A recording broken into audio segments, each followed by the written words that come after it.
NATO Secretary-General Mark Rutte declared Wednesday that US President Donald Trump is the only figure worldwide who has succeeded in breaking the deadlock over the war in Ukraine, speaking in Brussels. Turning to Ukraine, we all want the bloodshed to end, and I strongly welcome President Trump's continued efforts to bring about a just and lasting peace.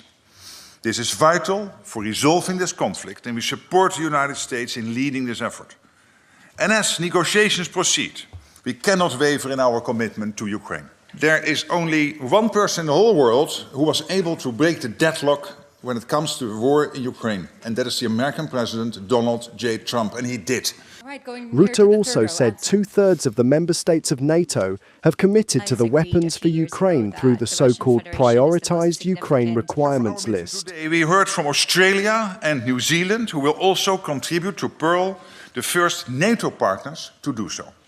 And this means that allies and partners have already committed now really over $4 billion to Pearl, getting us on the track to the $5 billion for the full year.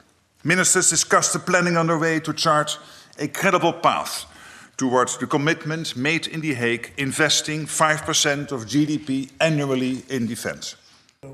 Trump's sweeping 28-point peace plan sees Ukraine cede large swathes of territory to Russia, slash its military, and abandon NATO ambitions.